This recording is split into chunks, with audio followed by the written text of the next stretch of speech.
What is up? What is up? What is up, everybody? Welcome to the stream. Welcome, welcome, welcome. Man, does it feel good to be back? Let me tell you guys something, man. Traveling for almost 30 days in Southeast Asia, it kind of makes you a little homesick. So I missed you guys. Welcome to the stream. I'm your host, Jay. The YouTube channel is called Trippin with Jay. Hopefully you're subscribed to the channel, and we're going to talk about a few news topics today when it comes to travel. So every single Tuesday, we talk about travel news. Every Thursday, we talk about travel topics.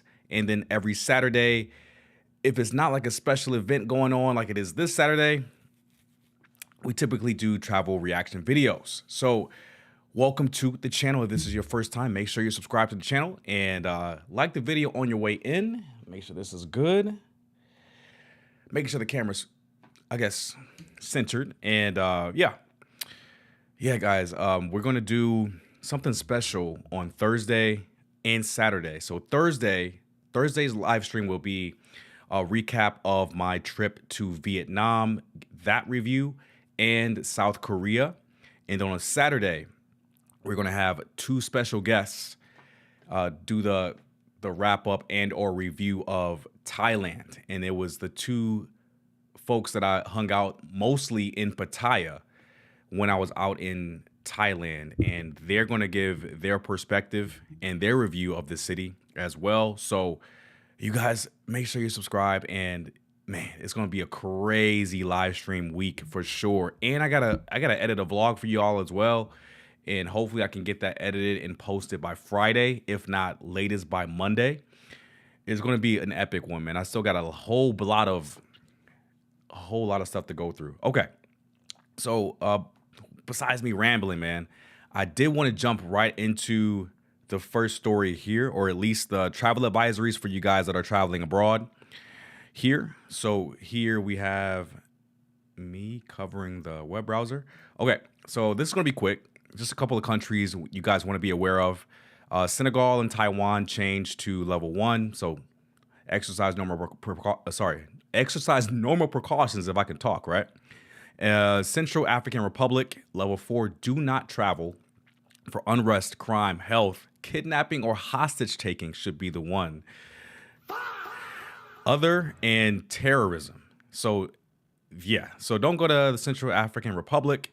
Also, Jamaica is, of course, a level 3 reconsidered travel for the natural disasters, man. My prayers to Jamaica for them to recover properly. And then Tanzania for crime, terrorism, and unrest. I'm not sure what's going on in Tanzania. Real quick. Reconsider travel to Tanzania due to unrest, crime, terrorism, and targeting of G and L individuals. Some areas have increased risk. Read the entire travel advisory. Okay, guys. So that, doesn't apply to me. So if that does apply to you, watch your back. Reconsider travel to Tanzania. But I want to get into the juicy story, man. The juicy story is, as of late, man, our leadership of this country, I've been so out of the loop, to be completely honest with y'all. I have no idea what's going on when it comes to news. I've been in Southeast Asia for the past 30 days, so I have no idea. I haven't been paying attention to the news over here. So this is all new to me. I'm so glad the government stopped being shut down. I was hoping that would end while I was abroad, so that's cool. But we got something new, man. It's always something new with these folks in office right now. So it says, Kristi Noem pushes sweeping travel ban after meeting with Trump. We don't want them. Okay.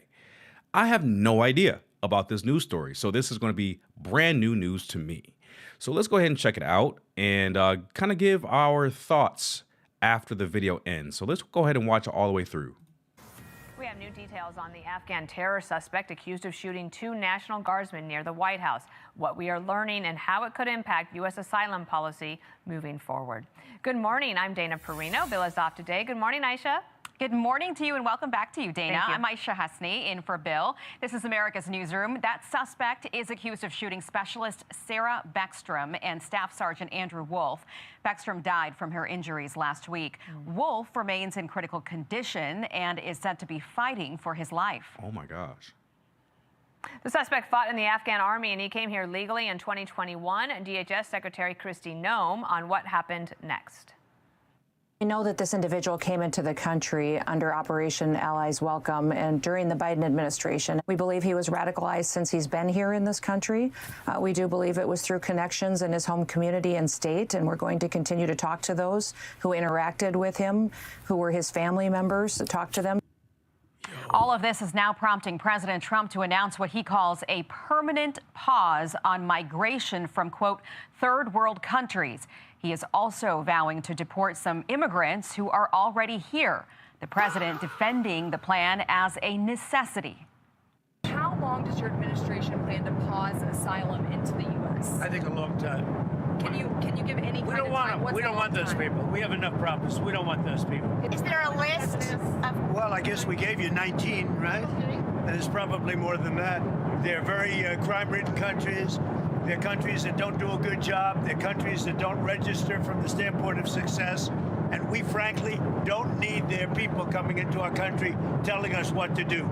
Madeline Rivera has much more from Washington. Good morning, Maddie. Good morning, Dana. DHS Secretary Kristi Noem says they want everyone with information to come forward as they try to figure out what may have turned the suspect, an Afghan national who once worked with the CIA. 29-year-old Ramanullah Lakhanwal has not been charged with terrorism. He is, though, facing first-degree murder for the death of 20-year-old Sarah Beckstrom. As investigators dig into his background, new reporting indicates he may have been struggling to adjust to life here in the U.S. The AP says Lakhanwal had been having problems holding a steady job and would sometimes spend weeks in isolation. He had been vetted by the intelligence community for his work at the CIA, and he would have been screened before getting asylum earlier this year, but the Trump administration maintains there were flaws in the system. This guy drove across the country, as we all know, from Washington state to execute our National Guard members. That should not be happening in the United States of America. Communities in West Virginia have been holding vigils for 20-year-old Sarah Beckstrom, who passed away on Thanksgiving. 24-year-old Andrew Wolf remains in the hospital, where he's surrounded by family members. His parents say their son is a fighter, and they're asking for prayers. West Virginia Governor Patrick Morrisey says he met with Wolf's family at the hospital. What's going on here, bro? Certainly are here, but the positive energy, the spirit that the families bring to bear, that his friends have, everyone is rooting for him so hard to make it to that next level, and it's really encouraging to see. President Trump says he wants to meet with Beckstrom's parents at the White House. He has extended an invite. No word yet, though, on whether they have accepted. Dude, this is so sad. All right, Maddie, thank you so much. Aisha? Meanwhile, a different Afghan national who was paroled What? into the U.S. under the Biden administration was arrested. Whoa. This is coming out. Okay, I was only expecting the first guy. Who is this guy? Who is this new guy? Arrested last week for allegedly plotting a terror attack in Texas. That arrest taking place just one day before the shooting of those two National Guard members in Washington, D.C. Our Brooke Taylor is in Dallas now with all the details about this case. Hi, Brooke. What? Hi, Aisha. Well, short sources tell me that the Afghan national here posted a really credible threat, they say, on TikTok, indicating that he was going to build TikTok? You post a threat on TikTok? Bro.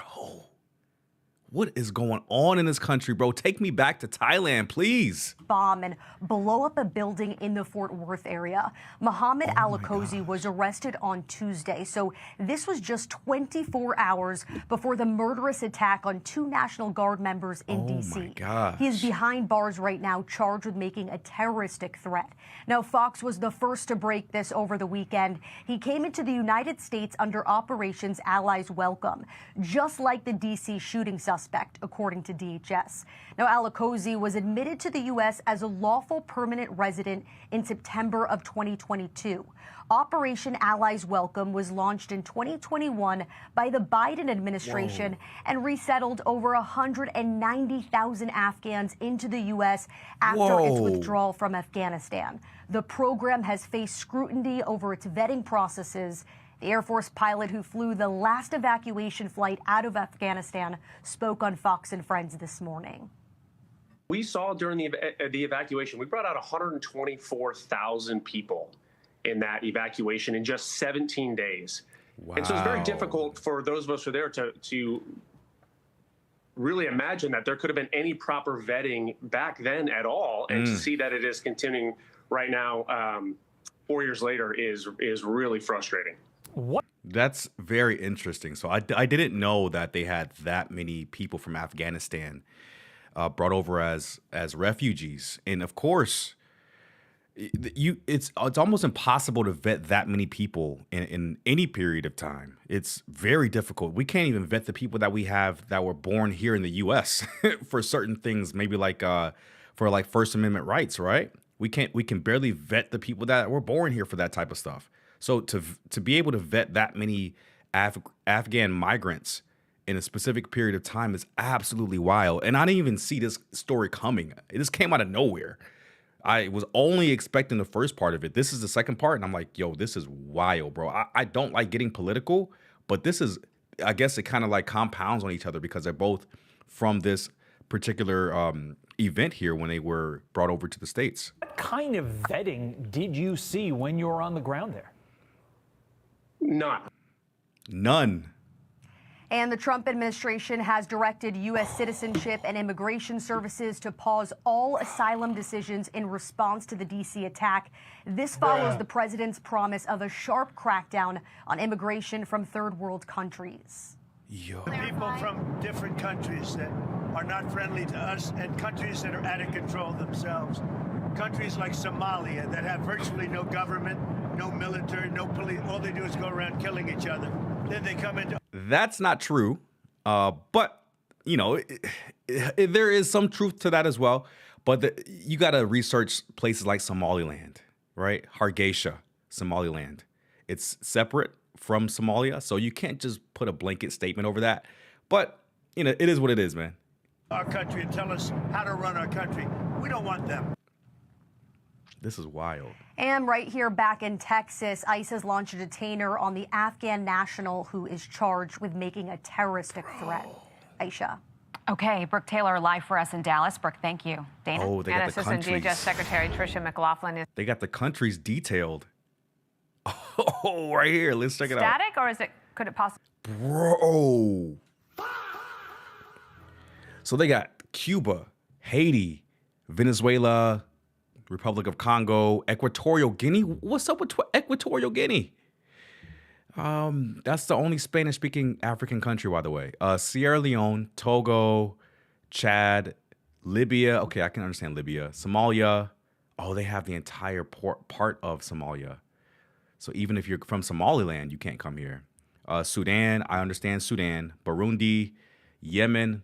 Yeah, we understand Yemen, right? Eritrea. Why Eritrea? They're not unstable. Iran. Okay, we understand. Turkmenistan, Afghanistan. Okay, we get it. Laos. Really? Burma. And I think that's it. Crazy, bro. Probably grow. No, this could absolutely grow, Dana. This is evolving, especially as we do some real analysis on this. But I do think it's incredibly important for viewers to know what the prior administration was doing when it comes to vetting, especially when it came to this Operation Allies Welcome. This vetting was paper thin. They weren't doing biometric vetting. They weren't really doing criminal vetting, criminal screening, cyber. I'm probably going to end it there. I think they're getting a little bit too political for my taste, but this is insane. I've never seen something. Well, we have seen something like this with the same administration, right? So I understand this can be like a reactive type of thing where there's one bad apple or two bad apples and that spoils the whole bunch. And that happens far too often, to where the majority of the people have to feel the effects of the actions of a few. And that doesn't just happen with things like terrorist attacks, right? It happens with things like new rules being created, whether you're at your job or you're at playing a basketball game. There's always new rules being added because someone is able to kind of manipulate things around, right? That's why they keep changing the tax code for the IRS because they want to close loopholes or things like that. So to me, it just seems like a knee-jerk reaction to kind of like ban people from specific countries. I would just honestly vet the people that are here a little bit better, right? So I don't want to get too political, but how do you really deal with all that? Like the people are already here. Like, how do you deal with all the people that are already here? How do you vet them properly? You can, of course, do biometrics. You can do some type of criminal background history. But to a certain extent, man, it's really difficult to vet people that are already here. And I don't know, it's difficult, man. There's no person in government that has the correct answer. There are always going to be criticisms from both the left and the right, considering certain decisions and certain actions being created, like with ICE and everything. Like people lean to left or right depending on what you do. I don't know, man. It's difficult, bro. If y'all get the perfect answer, man, y'all let me know in the chat because it's difficult, bro. Imagine running a country where people from damn near any country you can claim asylum and move here. And they can be like, did we vet these guys? Nah. Bruh. Oh, man. What do you think is going to happen? The bad apples are going to spoil it for everybody else. But y'all let me know in the chat, man. We can go back to it, but I want to move on to the next story here. I think this next story is pretty important. I actually flew on one of these planes while I was in Asia. So this had me shaking, bro. I'm like, I saw this news like right after I got off the plane. So Airbus is an airplane manufacturer, and one of their most popular airplanes purchased by airline Europe's carriers. Airbus. My bad. I pressed play by mistake. So the A320 is one of the most popular airplanes, at least in recent history, that I can remember. And they're having a major recall for either some software that's messed up with the airplane or not. But I wanted to look at this and figure out what the heck's going on, man. Because I've been so out of the loop, man. I don't pay attention to news in the U.S., especially when I'm abroad. But let's take a look. Europe's Airbus ordered immediate repairs to 6,000 of its widely used A320 jets on Friday in a sweeping recall that could threaten one of the busiest travel weekends of the year in the U.S. The setback appears to be among the largest recalls affecting Airbus in its 55-year history. At the time Airbus issued its directive, some 3,000 A320 family jets were in the air. The fix mainly involves reverting to earlier software, but it must be carried out before the planes can fly again, according to a bulletin to airlines seen by Reuters. Numerous airlines on Friday said the repairs could potentially cause flight delays or cancellations. American Airlines, the world's largest A320 operator, said some 340 of its A320 aircraft would need the fix. It said it mostly expected these to be completed by Saturday, with about 2 hours required for each plane. Damn. Other airlines said they would take planes briefly out of service to do the repairs, including... Bro, 2 hours for a plane update is crazy. My iPhone takes like 10 minutes. What's up with the aviation industry, man? First, Boeing had all of those, like the actual plane burst apart in the air. They're having all these safety issues with Boeing. And I'm thinking Airbus is safe, right? Whenever I see Airbus, I'm like, okay, cool. I'm good. I don't really have to worry about the plane coming down or anything crazy happening in the air. But now it's Airbus's turn. And they are screwing up with the software, bro. I just flew on a A320 maybe like last week, man. No clue that it has a potential to just mess up in the software, and who knows, bro? Who knows? What does this lady got to say about it? Passengers around the world have been told to expect disruption and delay. Oh, okay, it's the same thing, but you know, with people from the UK, bro, they always got to drag it out. So it's a minute 30 video on the first one, and then a 6-minute video to explain the exact same news story. Okay, let's move on to the final story today. It's about the TSA charging air passengers $45. I don't know where they got that amount from. They could be any other amount. It could be like $20, $21, but they went with 45 for air passengers without real IDs.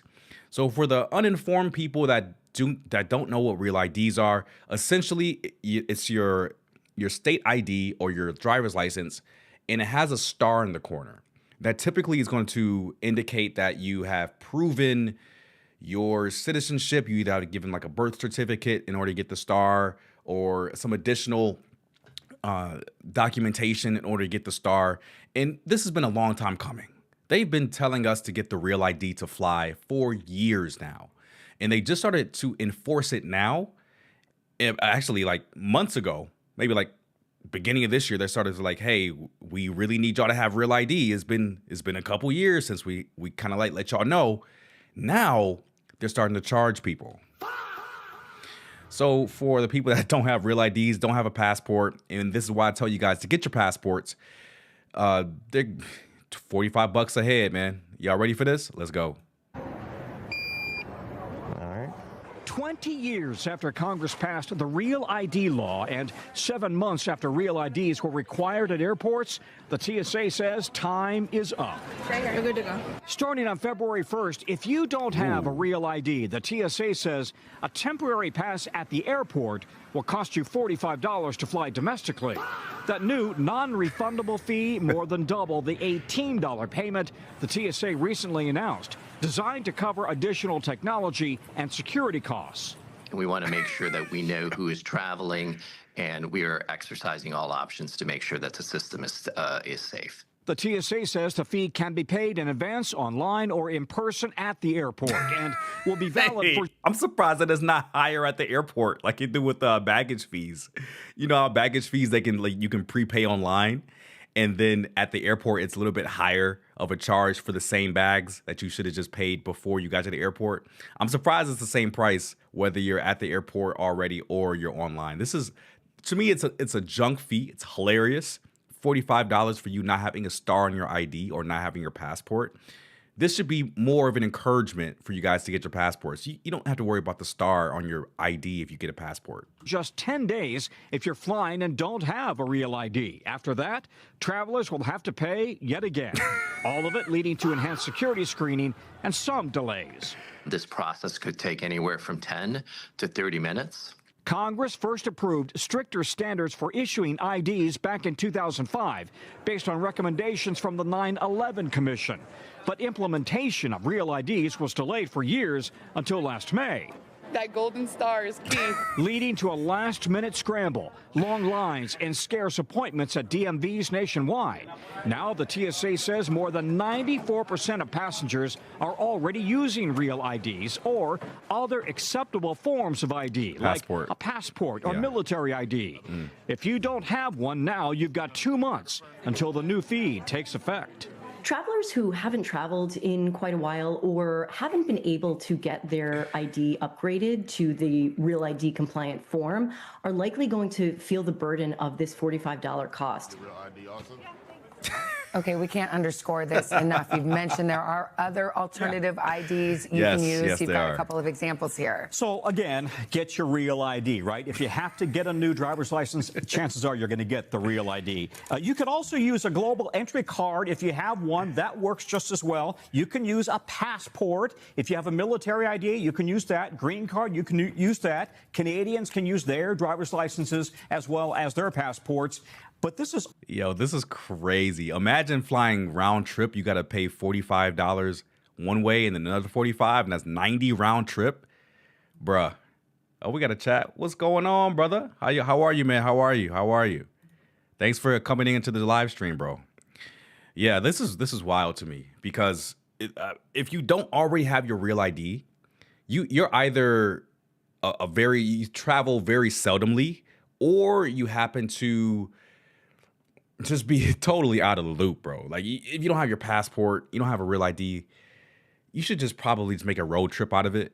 If you're traveling domestically, just make a road trip out of it. If you don't need to fly to LA from Vegas, just drive. It's going to cost you more in fees to travel domestically than it is to just pay for gas, bro. Like, what's going on here? You just be an adult. get your real ID, get your passport. It is extremely easy to do it. I promise you. Maybe I should do a live stream on how to apply for a passport. Maybe that should help you guys out, because I have to renew my passport anyway next year. Maybe I should just do a quick live stream on like literally a step by step, just in case people don't know how to do it. Because this is ridiculous, man. I understand why they're charging the fee, but the people that don't have a real ID and don't have a passport, I don't understand the mindset of them not already getting it, or at least having a passport to just say, hey, I don't have my real ID. Here's my passport. Let's see. I saw one former Colombian now politician calling for Americans who live overseas to give up their dual citizenship. What? Bruh. What? That's power, bro. I can't. That's unreal. Is that real? Is that serious? Because I think dual citizenship is a superpower, because you can literally have a plan B in case the U.S. happens to go down, or vice versa with another country. And you have the rights. You have the rights to vote. You have the rights to own land if you happen to have dual citizenship with the U.S. and another country. So that honestly is a superpower. Like, why would they want to give up or tell people who are living overseas, who are Americans, to give up their dual citizenship? That's a superpower. Unless you make a whole lot of money, I could understand people giving up their American citizenship, because if you make a whole bunch of money, you have to pay taxes on that to the U.S. No matter where you make it. You have to pay taxes worldwide on worldwide income when it comes to being a U.S. citizen or a dual citizenship. Yeah, I'll try pulling it up. Yeah, bro, that's wild. Hey, man, listen, me having my residency in Mexico and my citizenship here in America, I'd be hard pressed to give up my citizenship, my residency in Mexico or my citizenship in the U.S. I want to collect as much as possible as far as residencies and citizenships, because who knows what the future holds, and I can give this to my kids in the future. I can pass this down. I can say like, hey, Jay Jr., you can have you have 5 different passports or places to live and choose from, and you have 3 additional residencies that you can choose to go stay at the house that we bought out there, or we bought land out there. You can build on that land that we bought 20 years ago. It's worth $2 million. Like, dude, that's why I say it's power. Having dual citizenship, or having more than 2 citizenships, or having residencies where you have rights, where you can buy land, that's power, bro. That's power, because you can buy now, sit on it, give it to your kids, or you can build on it and retire in a much lower cost of living country like Mexico, Philippines, Thailand, Malaysia, Vietnam. It's crazy, bro. Let's see. Yeah, it's all over the news headlines. Check it out. All real recently. You know what? This is why we do it live. Let's check it out right now, actually. Let's see. So it's a Colombia dual. I'm gonna just type this in. Dual citizenship, Colombia. Of course, Austin shows up. Let me see. Politician.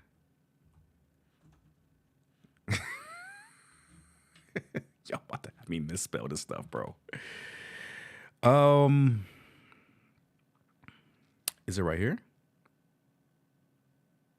Let me see. A new bill in Congress could force millions of Americans to make a life-changing choice. This is it. Okay. Good to see you posting high quality content. Thank you, bro. I appreciate that, man. I really try. I'm a stickler for quality. So this is as best as it's gonna get, man. I don't know how I can stream at 4K, but if that's an option, I'll try to stream at 4K.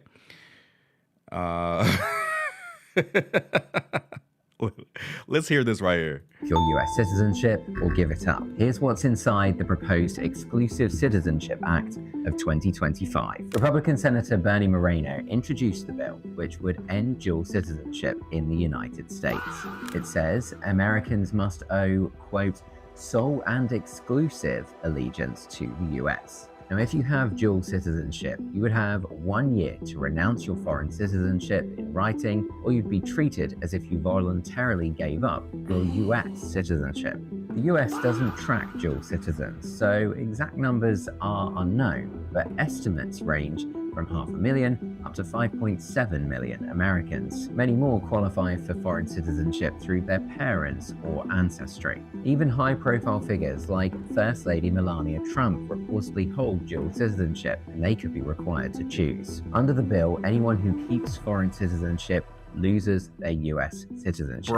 Anyone who obtains a new foreign citizenship in the future would automatically lose their American status, and that includes those who are American born. Supporters say the bill strengthens national loyalty. Senator Moreno, a Colombian immigrant who became a naturalized US citizen, said in a statement, quote, "Being an American citizen is an honor and a privilege, and if you want to be an American, it's all or nothing." Bro, this has to be rage bait. I'm literally about to crash out. That is insane.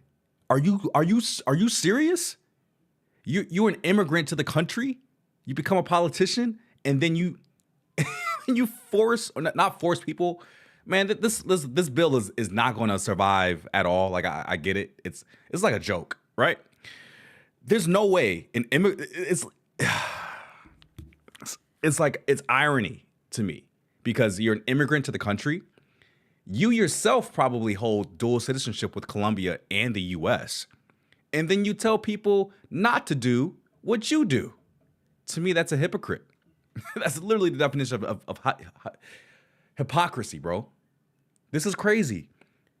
And listen, if I get another citizenship in a different country and the passport is just as strong as a US passport and they allow dual citizenship, I'll be okay with giving up my US citizenship. I'm gonna be completely honest with you, because there's so many tax benefits from not having the US citizenship, because you are taxed on income worldwide when it comes to having US citizenship. So for me to be like, okay, I can make money on YouTube, I can do day trading, I can do X, Y, and Z, I have rental income coming in from the US. I don't want the US to tax that. So you know what? You guys, here, have my passport. Because I have something else that's way more either equal in power or better that I don't have to pay taxes on. It can be not paying taxes on crypto, not paying taxes on X, Y, and Z. Paying less in taxes is going to save you so much money. And if I have to give up my damn US passport to do that, then so be it. It's time to end dual citizenship for good. Now, critics have called Moreno's bill unconstitutional, and they're warning that it could uproot families, especially immigrants, military families abroad, and children of dual national parents. It's the bill, DOA. of course, still has a long road ahead. Committee hearings, floor votes, and almost certain legal challenges. But as the latest attempt to limit or change the US immigration system, it's already sparking a major debate over identity, loyalty, and what it means to be an American. Oh man, I'm upset that that's a real bill. Like the politicians are wasting their time on this bill. It's DOA. In my humble opinion, it's DOA. Bernie is getting crazy. Exactly. I was looking at places to go recently, and I don't know why I looked at Albania first. First year, no visa needed. Albania, really? What? What's that?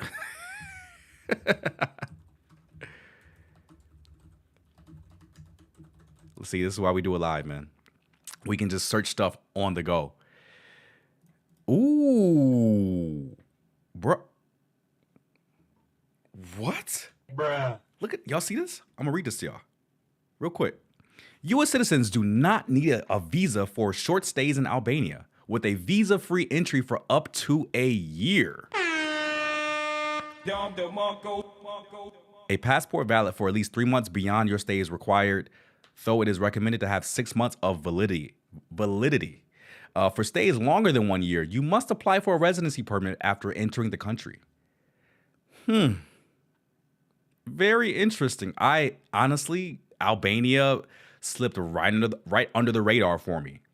But this is incredible. So you can dip out for a year, let the US government eat itself, and then you can come back.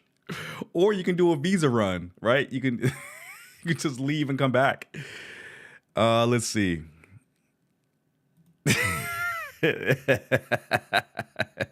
I bet, brother. I bet. Oh, man. Let's see. You can apply for the permit through the Regional Directorate of the Border. Okay. Okay. So you can even get a work permit. What's the minimum? Look at me trying to move to Albania. What's the Albanian minimum wage? Get a work permit. Uh-oh. Can y'all live off of that? Oh boy. Ooh. 412 euro. That's like $400 a month. Can y'all live off of that? If y'all have a work permit in Albania? See, this is why I hate doing this, but this is why I always tell you guys, make some sort of passive income for yourself in US dollars so you don't have to deal with stuff like this, bro. You don't have to be forced to have $400 a month and live off that. So when you make your money in USD, whether it be through crypto, it can be through day trading, it can be through drop shipping, it could be from real estate income. There's so many ways to make money online nowadays in US dollars, right? So you make your US dollars, you make a couple grand a month passively. You go to a country like Albania, which I'm assuming has a low cost of living. If the minimum wage is $400 a month, you can go there with your US dollars and absolutely live like a king. You can go to Vietnam, live like a king. Thailand, live like a prince, because Thailand's getting more expensive. But essentially, I did an entire stream on what was it called? It was called location arbitrage, where you make your money in USD and you go to another country that has a lot less of cost of living. So this is an example, and you can stay there for a year. And rent's got to be cheap. Buddy I watched said 5 years, it'll be like Thailand and Vietnam. Man, I hope not, bro. I hope not, because Thailand's getting expensive. I was just there, and I was looking at some of the bills that were coming to my table. I was like, ooh, is that how much 2 bottles cost at the club? Okay, well, we can do this, we can do this once. We can do this once.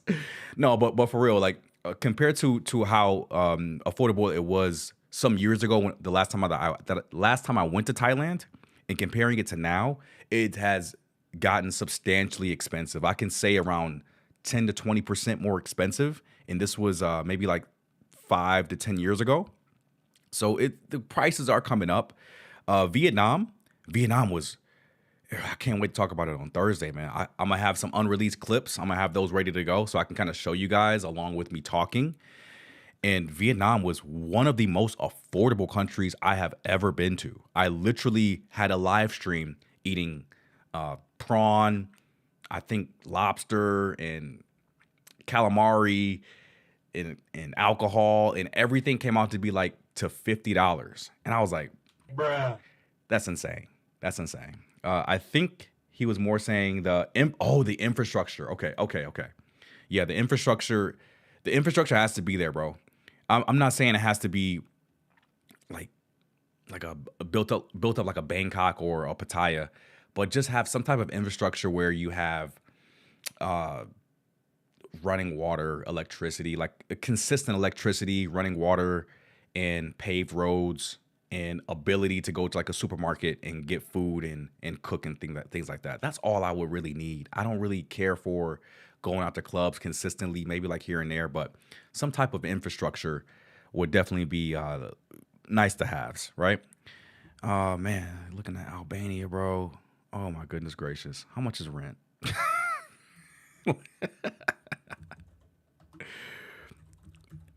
Got me looking at rents, man. It's crazy. $300 to $500 a month.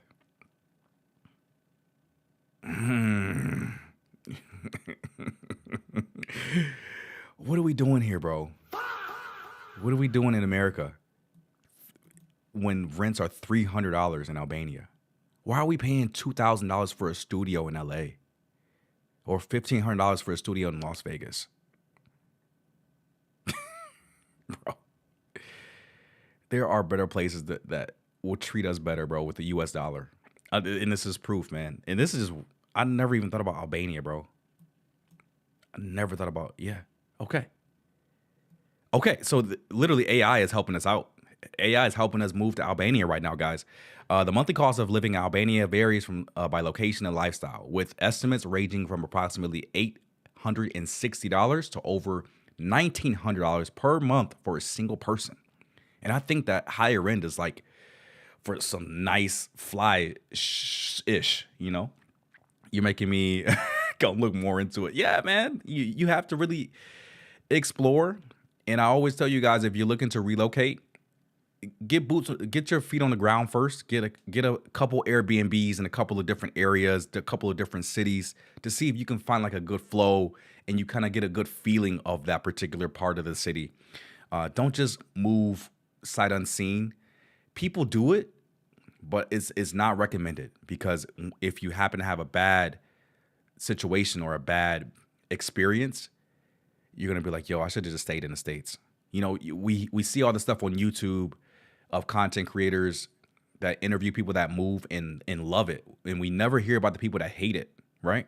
I haven't seen one YouTuber interview people that hated moving sight unseen, and that's because they probably moved back to the States before they get interviewed. So always make sure you at least spend a month or two if you're looking to relocate for real, man. But yeah, especially to a place like Albania. Rent, yeah. So about a G, I would say make $2K a month passively, and you can live in a place like Albania for a year, man. Not bad. Okay. I think is that everything I needed to cover? Did we finish the TSA stuff? It doesn't matter. Yeah, make sure y'all get your passports, man, so you guys don't have to really deal with any of the craziness going on as far as the TSA charging you $45 each way for not having a real ID. And I don't even know, how much does a passport cost? How much does a U.S. passport?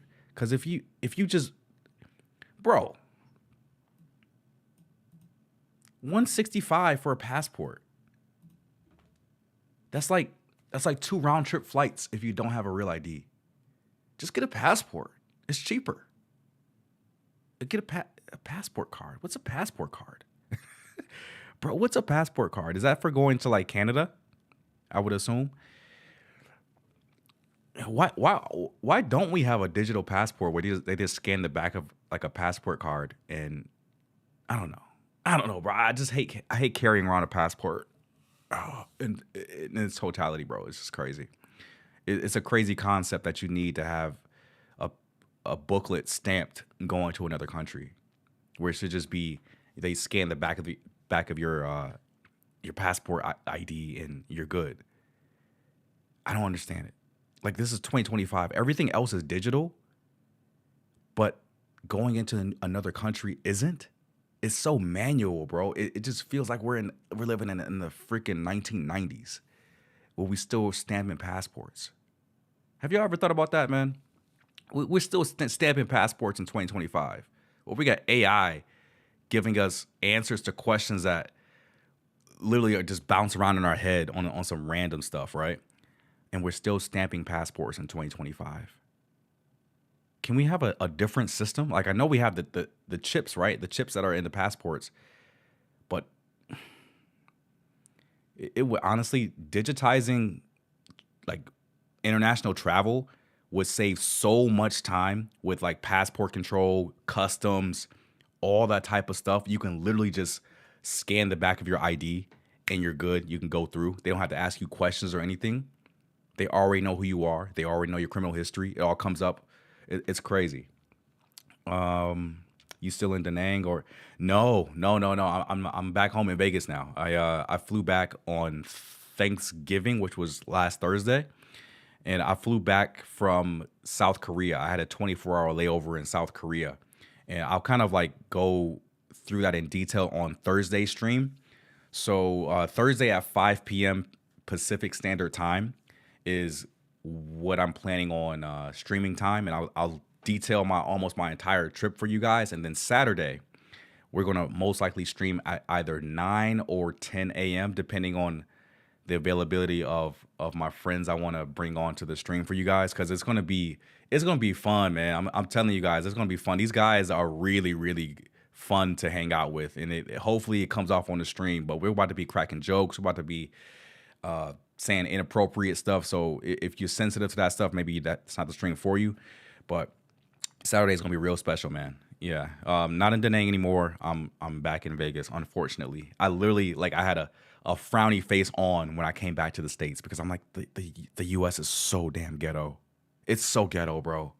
I haven't even been for a week, and I'm already covering news about tragedies that could have been prevented, right? Because I know that Southeast Asia right now is going through floods and superstorms and typhoons, and my prayers go out to those people that are affected.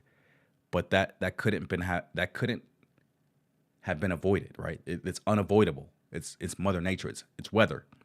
But the things that happen here in the U.S., they're preventable, right? We could have prevented people from being, hurt and deleted. We could have prevented safety issues from a freaking Airbus airplane from software updates. Like, bro, the stuff that we deal with here in the States is so soft compared to what they have to deal with in Southeast Asia. They have to deal with real stuff, bro. There's no training wheels in some of the countries in Southeast Asia. Like, if you mess up, you screw up over there, it's a wrap. But if you come to the U.S. and do that same stuff, and you get jammed up, you get hit with kid gloves here in the States. But in Southeast Asia, they don't play any games, bro. So yeah, coming back to the States, I'm just like, nah, I really don't like it here. I love to make money here, but I don't like to stay here. And that's why, like, as soon as I get that magic amount that I can leave the U.S. and never have to come back, y'all will never see me again. Well, y'all will see me because I will still be doing YouTube, but I'm talking about like the normal everyday American. Like, y'all not about to see me out in the streets at all, man. I'm about to be literally either in Southeast Asia or South America or maybe Mexico. You never know, bro. But I think that's enough of me rambling, bro. Let's see. No worse than me. I postponed my trip. That snowstorm threw me off in Chicago. I plan on going in February and March. Yeah, I heard Chicago got dumped on, bro. I heard Chicago got dumped on when it comes to snow. Holy moly. Man. All right, guys. That was a decent stream, man. We stayed on for almost an hour. And yeah, man. I've been up since 4 a.m. So I've been literally going for 12 plus hours just working, bro. So yeah, I had a snow thunderstorm. Yeah. I'm from Detroit, so we're neighbors. So I totally understand the weather and the snow and all that stuff, man. It's crazy. And it makes you really scared to fly in that too, even though if they de-ice the plane, stuff can get wild, man. But I appreciate y'all coming through to the live, man. Y'all show so much love, man. I didn't expect for all these people to show up in the live, to be honest with y'all. But we do it every week, man. So I appreciate y'all coming through. I love y'all. Make sure y'all subscribe to the channel and be safe out there in these crazy streets in the U.S. specifically. But worldwide, my people already know. Stay safe, y'all. I love y'all. I'll see y'all next time. My name is Jay. The YouTube channel is called Trippin with Jay. Make sure you guys subscribe to the channel. Hit the bell notification so you can be notified when I go live. I'll see you guys on Thursday, man. Thursday is going to be good. Saturday is going to be even better. But I love y'all. Peace.